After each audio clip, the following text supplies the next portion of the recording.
کسی نے کہا کہ سب سے بہتر ذکر درود پاک ہے، تو دوسرے نے کہا کہ نہیں، حدیث میں ہے کہ لا الہ الا اللہ درود یہ افضل ہے، کون یہ صحیح کہہ رہا ہے؟ دیکھیں، پہلی بات تو یہ کہ یہ تقابل وغیرہ کرنا چھوڑ دیں، آپ اذکار کو اختیار کریں۔ اس طریقے سے بعض اوقات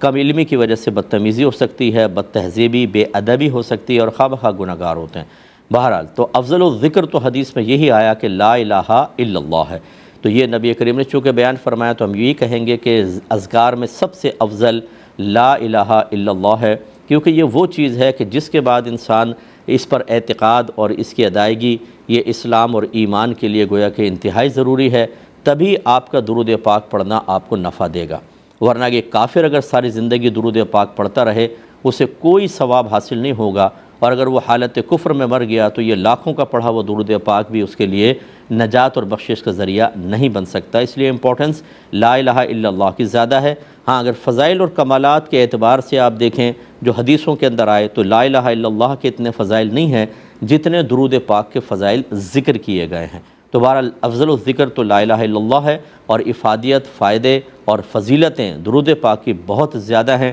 لہذا تقابل نہ کروائیں، دونوں کو آپ اختیار کریں، یہ بیسٹ ہے۔ کہتے ہیں کہ میں نے ایک یونیورسٹی سے ایم اے پولیٹیکل سائنس میں کیا ہے، ہمارے 4 سیمسٹر ہوتے ہیں، اور میں نے ہر سیمسٹر کی فیس جو ہے وہ حرام ذریعے سے انہوں نے کہا کہ میں نے دی ہے۔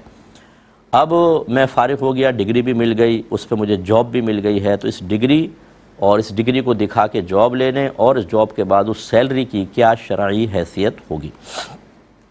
دیکھیں، ڈگری آپ کو فیس کی بیس پر نہیں ملی ہے،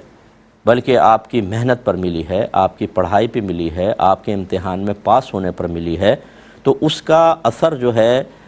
اس سیلری پر اس پہ فیس کے اوپر، اور فیس کا کوئی اثر ان تمام ایکٹیویٹیز پر نہیں ہوگا۔ وہ ایک مستقل گناہ ضرور تھا، اللہ تبارک و تعالیٰ کی بارگاہ میں توبہ کریں، لیکن آپ کی ڈگری بھی بالکل صحیح ہے، آپ کی جاب اگر آپ اس کے قابل ہیں تو جاب بھی ٹھیک ہے، اور سیلری بھی بالکل صحیح ہے۔ ہاں، اگر آپ یہ کویسچن کرتے نا کہ ڈگری میں نے خریدی ہے خالی،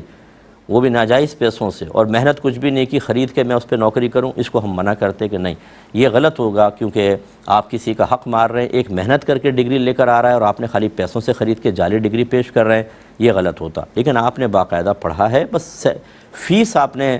مشکوک پیسوں کی دی ہے، اس پہ اللہ کی بارگاہ میں توبہ کریں، اور اب آرام سے آپ اپنی